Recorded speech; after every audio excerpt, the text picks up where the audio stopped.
La station d'épuration, la STEP, un gros dossier. Alors évidemment, ça m'oblige. La STEP, oui, voilà, c'est quelque chose d'important, ça ne mobilise pas tout le monde, mais je veux dire, c'est essentiel dans une commune, dans des communes, puisque c'est un dossier qu'on porte avec Alain Baldussi, la station d'épuration de Longueville et de Sainte-Colombe. C'est un gros dossier, hein, 3 millions d'euros d'investissement, c'est pas rien, hein, équivalent de 4500 habitants. Les travaux ont démarré en 2018, bien sûr. C'est bien avancé, hein, donc là maintenant, les gros équipements, le génie civil est pratiquement terminé, il va y avoir les équipements. Je parle sous le contrôle du maître d'œuvre, Monsieur Rapin de chez Bérim, société, je fais un peu de pub, voilà. Bérim qui travaille pour la commune, et voilà, je vous en remercie. C'est un dossier qui avance bien. Alors évidemment, ça a des coûts, hein, 3 millions d'euros, subventionnés à 45%, 35% l'agence de l'eau, 10% le conseil départemental. Il a fallu emprunter pour le reste, et il faut rembourser bien sûr les emprunts. Et bien sûr, tout ça, ça a une incidence sur la facture d'eau et d'assainissement, puisque on aura en gros 1 euro de mètre cube d'augmentation. Et je pense aussi à l'interconnexion des réseaux, puisque c'était une nécessité. Moi, je pense que c'est important que le maillage des réseaux d'eau se fasse pour des problèmes de sécurité, d'alimentation des populations avec des eaux de qualité. Et Longueville, bien sûr, avait adhéré à ce maillage. Alors, la compétence eau aussi, il faut le savoir, a été reprise a été transférée à la communauté de communes, hein, qui l'a elle-même transférée à un syndicat intercommunal. Des chantiers aussi qui occupent bien aussi, enfin que vous voyez peut-être pas, mais bon, vous voyez qu'il y a beaucoup de travaux dans la commune, c'est la fibre optique. Alors c'est un dossier que porte la communauté de communes, hein, le président Olivier Lamanca.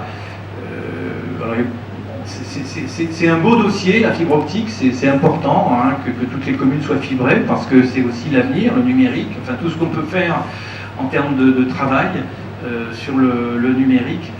Et alors j'en dirai peut-être un peu plus, parce que bon, c'est la communauté de communes qui porte le dossier, mais c'est une belle réalisation, moi je suis content pour tout le monde, et on devrait pouvoir, les Longuevillois devraient pouvoir en profiter en fin d'année. Alors, évidemment, pour terminer mon propos, je vais forcément vous parler de la friche. C'est un autre dossier aussi, vous vous en doutez, qui est très important, très lourd pour la commune. On a fait le choix de lancer une déclaration d'utilité publique sur une partie de la friche, parce qu'on ne pouvait pas rester comme ça. Il y a 1,1 hectare sur les 7 hectares de globalité. Ça fait 2 ans que la procédure d'expropriation est en cours, et ça y est, on vient d'aboutir. Le jugement fixant le montant de l'indemnité était fixé en fin décembre, le 13 décembre exactement. Donc c'est 246 000 euros qu'on devra... C'est 146 000, pardon, excusez-moi. C'est 146 000 euros que l'on devra verser au propriétaire pour l'indemniser de la prise de possession du site. Alors, dans un premier temps, si vous préférez, je ne le cache pas non plus, hein, je le dis, moi je n'ai pas de scrupule à le dire, dans la mesure où il y avait des créances et des hypothèques sur le bien, j'ai pris un arrêté de consignation et les fonds sont envoyés à la caisse des dépôts et consignations. Voilà. Ce qui va nous permettre quand même de pouvoir prendre possession des lieux, et là je me retourne aussi vers la communauté de communes, parce que nous menons ensemble une étude de faisabilité opérationnelle, c'est-à-dire qu'est-ce qu'on va pouvoir faire sur cette friche, maintenant qu'on a les propriétaires. Il va falloir qu'on réfléchisse à ce qu'on va y faire. Mais avant d'avoir des projets, il faut regarder l'état des bâtiments. Ils sont quand même très vétustes. Il y a des bâtiments, est-ce qu'on va les démolir en partie, en totalité? La pollution, de quelle nature est-elle? Où est-elle localisée? Donc tout ça, c'est une étude qu'on porte ensemble, qu'on copartage avec la communauté de communes. Ça avance puisque l'appel d'offres a été lancé. L'appel d'offres est en ligne. Je sais qu'il y a de nombreuses entreprises déjà qui ont chargé le dossier. Je pense que la destination des entreprises devrait intervenir fin janvier. Hein. Et puis, bon, dans le planning, on espère qu'on ait déjà un rendu fin juin.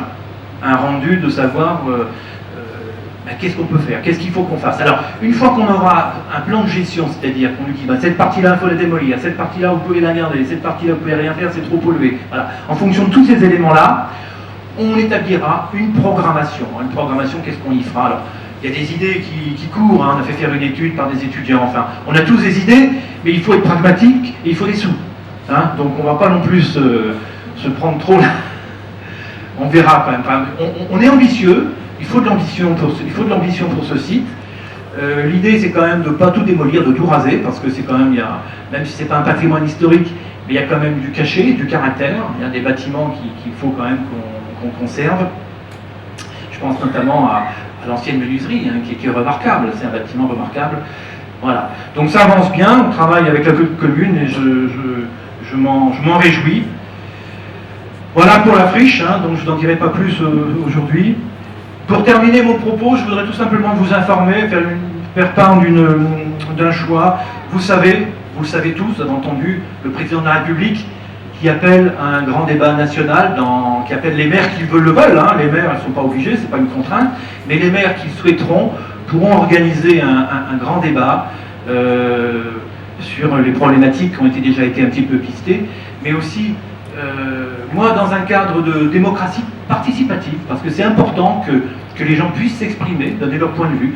On n'est pas toujours d'accord les uns avec les autres, nous-mêmes ensemble, là, on n'est pas forcément d'accord, mais à un moment donné, l'échange est important. Et remonter des propositions, des suggestions, des idées, c'est toujours important. Et puis la confrontation d'idées fait toujours avancer, je préférais, parce que c'est important que, même si on n'est pas d'accord, mais on peut écouter et être tolérant. Tolérance, bienveillance, voilà les termes que je souhaite développer. Et à Longueville, nous ferons ce débat dans un climat de bienveillance. Voilà. Je conclus mon propos en vous réitérant donc mes vœux de bonheur, réussite dans vos projets et surtout, de bonne santé à tous.